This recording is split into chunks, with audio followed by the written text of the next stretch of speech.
Hello everyone. So we are discussing the back exercise questions of the chapter Equilibrium, and today we will discuss question number 24. So here the question is, calculate A part delta G naught and B the equilibrium constant for the formation of NO2 from NO and O2 at 298 Kelvin. Reaction given है बेटा आपको, NO gas plus half O2 gas will give you NO2 gas, where delta G naught F of NO2 is equals to 52 kilojoule per mole, delta G naught F for NO is equals to 87 kilojoule per mole and delta G naught F for O2 is equals to 0 kilojoule per mole. ये delta G naught F ये जो दिया है बेटा F, इसका मतलब क्या है, फॉर्मेशन, राइट। अब आपको फर्स्ट पार्ट में क्या करना है बेटा, आपको निकालनी है डेल्टा G नॉट की value for the given reaction, right. अब याद करो बेटा, हम जब निकालते हैं डेल्टा H नॉट कैसे निकालते थे, enthalpy of formation of products minus enthalpy of formation of reactants. वो सेम फॉर्मूला हम यहाँ पर भी लगा सकते हैं। कैसे लगाएंगे या फिर हमने ऐसा फॉर्मूला क्यों लगाया, इसकी हम बात करेंगे पूरा डिटेल में। तो पहले यहाँ पर हम बात करते हैं फॉर्मूला जो हम लगाने वाले हैं डायरेक्टली। फॉर्मूला क्या होता है बेटा, delta G not F is equals to summation of delta G not F for products minus summation of delta G not F for reactants. ठीक है बेटा, यहां पर वैल्यूज पुट करो। So delta G not F is equals to summation of delta G not F for products. अब products में कौन कौन है, वैल्यूज पुट कर देते हैं हम यहां पर सारी। Delta G not F for NO2, right, ये हो गए products, minus summation of delta G not F for reactants. Reactants में कौन कौन है बेटा, NO एंड हाफ O2, तो ये हो जाएगा delta G not F for NO plus half of stoichiometric coefficient आगे आ जाता है, half of delta G not F for O2।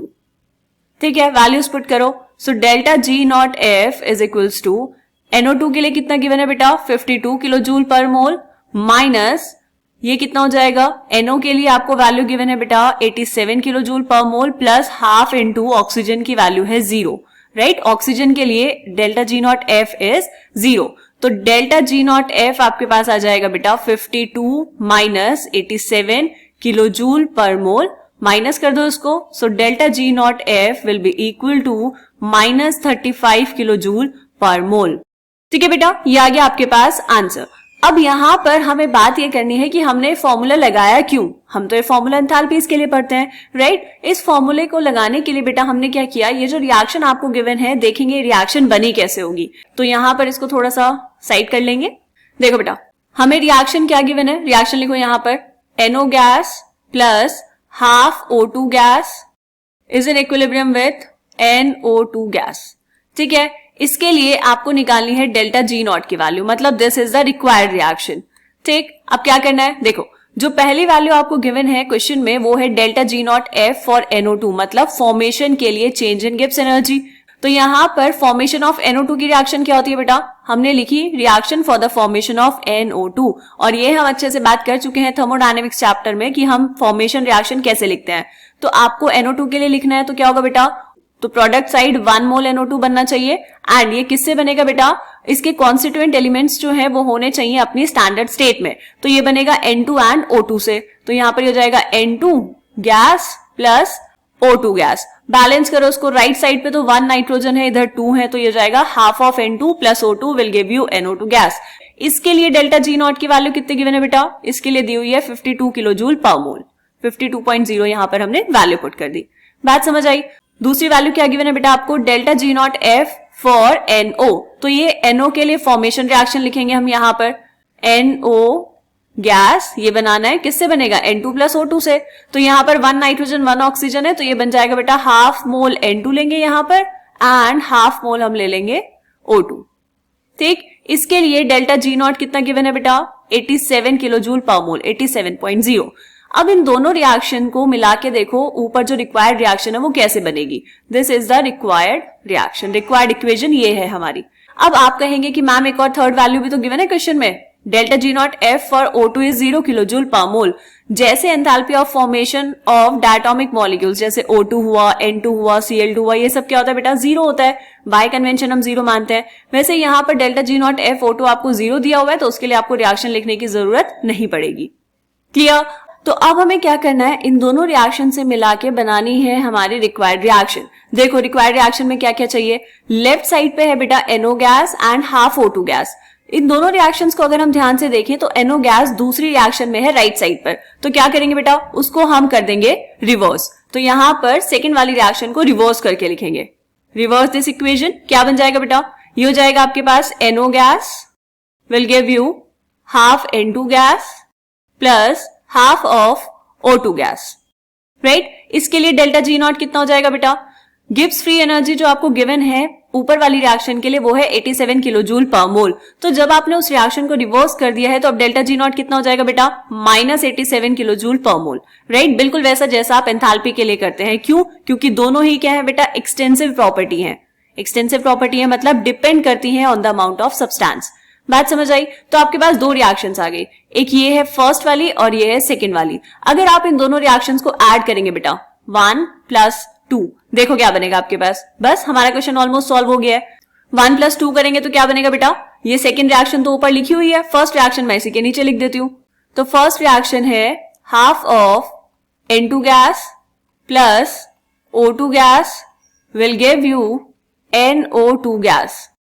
इसके लिए डेल्टा G नॉट कितना है बेटा, 52 किलो जूल पर मोल, राइट। इन दोनों रिएक्शंस को हमें क्या करना है बेटा, ऐड करना है। देखो ऐड करके क्या आएगा, यहां पे ये NO गैस है लेफ्ट साइड पे, NO2 गैस है राइट साइड पे, ये हमें चाहिए था।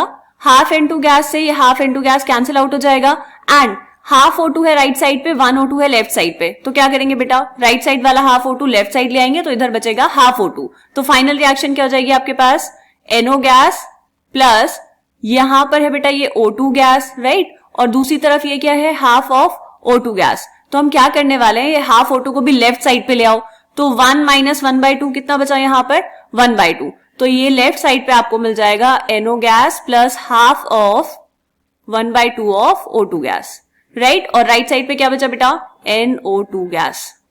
ठीक है, ये आ गई रिक्वायर्ड रिएक्शन। इसी के लिए डेल्टा G नॉट चाहिए था, तो डेल्टा G नॉट F कितना हो जाएगा यहां पर, -87 plus 52 kilo joule per mole. So delta G not is equals to -35 kilo joule per mole. और यही आंसर आपका आया है जब आपने ये फॉर्मूला लगाया था यहां पर।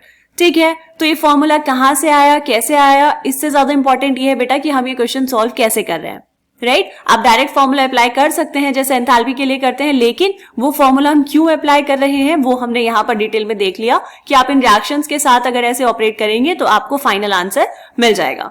ठीक है, बात समझ आई। ये क्या था बेटा, ये था इस क्वेश्चन का ए पार्ट। यहाँ पर हमने फर्स्ट लिखा है तो फर्स्ट की जगह यहाँ पर लिखेंगे ए। इस चीज का ध्यान रखेंगे बेटा, जो ऑप्शन नंबर या जो पार्ट नंबर आपको पेपर में गिवन है आपको हमेशा वही लिखना है।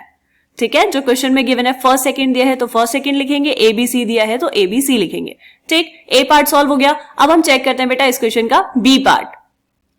बी पार्ट देखो, बी पार्ट में क्या सॉल्व करना है बेटा, आपको निकालना है the equilibrium constant for the formation of NO2 from NO and O2 at 298 kelvin. Equilibrium constant मतलब K की वैल्यू निकालनी है। आपके पास अभी वैल्यू है किस चीज की बेटा, आपको गिवन है डेल्टा G नॉट, मतलब हमने जो ए पार्ट में निकाला है वो अब गिवन हो गया। So delta G not is equals to -35 kilo joule per mole. ठीक है, इसको जूल पर मोल में कन्वर्ट करेंगे तो कितना हो जाएगा बेटा, -35 इंटू 10⁻³ तो -35 इंटू 1000 जूल पर मोल। ठीक, क्या निकालना है बेटा, इक्विलिब्रियम कांस्टेंट के, तो हमें फॉर्मूला एकदम से आ जाना चाहिए माइंड में। कौन सा फॉर्मूला लगेगा, delta G not is equals to -2.303 RT log K। यहां से आपको कैलकुलेट करनी है बेटा K की value. So log K is equals to delta G not divide by -2.303 RT। तो एक ये माइनस मैंने लगाया ऊपर, नीचे क्या जाएगा बेटा 2.303 RT। डन, अब वैल्यूज पुट कर दो। So log K is equals to minus delta G not की वैल्यू कितनी बेटा, -35 इंटू 1000, सीधा 35,000 लिख सकते हैं, डिवाइड बाय 2.303 R की वैल्यू कितनी बेटा, 8.314 जूल पर मोल पर केल्विन। यूनिट साथ साथ लिख लो यहाँ पर, इनटू टेम्परेचर कितना गिवन है 298 केल्विन। ऊपर क्या था बेटा, delta G not, delta G not की यूनिट क्या थी, जूल पर मोल। तो यहां पर देखो यूनिट्स तो कैंसिल हो जाएंगी, ये जूल पर मोल से ये जूल पर मोल कैंसिल, केल्विन से केल्विन कैंसिल। तो यही तो हमें चाहिए था। यूनिट्स भी रखकर साथ साथ देख लेनी है बेटा कि यूनिट्स में कुछ इधर उधर होगा तो इसका मतलब आपने वैल्यूज गलत पुट की है, ठीक, या मतलब कुछ ना कुछ तो गड़बड़ कर दिया आपने वहां पर। हमारा यहाँ पर सब कैंसिल आउट हो गया, मतलब हम ठीक कर रहे हैं, ठीक है। log k is equals to ऊपर कितना बेटा 35,000 डिवाइड बाय 2.303 इंटू 8.314 इंटू 298, सबको मल्टीप्लाई करेंगे तो ये आएगा बेटा 5705.848। तो यहां से आपके पास log k की वैल्यू कितनी आ जाएगी 6.134। सॉल्व करके आएगा इसको। आपको निकालनी है k की वैल्यू, तो k कितना हो जाएगा बेटा, k will be equals to antilog of 6.134। इसका एंटीलॉग निकालना है। एंटीलॉग की जो टेबल है उसमें जो वैल्यूज गिवन है बेटा वो है 0 पॉइंट समथिंग, ठीक है। 6.134 की वैल्यू तो वहां नहीं मिलेगी, तो हम इसको कैसे लिख सकते हैं, 6.134 को हम लिख सकते हैं 6 प्लस 0.134, राइट। तो यहां से एंटीलॉग ऑफ 6 कितना बेटा 10 to the power 6 into antilog of 0.134, यहां पर चलो लिख लो एक बारी, antilog of 0.134। So k is equals to, powers को बाद में लिखते हैं तो पहले एंटीलॉग 0.134 की वैल्यू पुट कर लेंगे, ये आप देखेंगे टेबल से। और हमने लॉग एंटीलॉग देखना सीखा हुआ है, तो आप चैनल पर जाएंगे तो आपको वीडियोस मिल जाएंगी। एंटीलॉग ऑफ 0.134 कितना बेटा 1.361 into 10 to the power 6। This is the answer for the equilibrium constant. ये आ गई आपके पास इक्विलिब्रियम कांस्टेंट की वैल्यू, ठीक है। क्वेश्चन समझ आया बेटा, आसान क्वेश्चन था, बस आपको ध्यान ये रखना था यहाँ पर ए पार्ट में कि कैसे सॉल्व करना है। फॉर्मूला नहीं भी लगाएंगे तो भी क्वेश्चन आराम से हो जाएगा। आपको बस देखना है कि रिएक्शंस में वैल्यूज क्या गिवन है और क्या कैंसिल आउट होकर आपको रिक्वायर्ड रिएक्शन मिल जाएगी, ठीक है बेटा। तो ये था क्वेश्चन नंबर 24। मिलते हैं नेक्स्ट क्वेश्चन में, तब तक के लिए बाय बाय।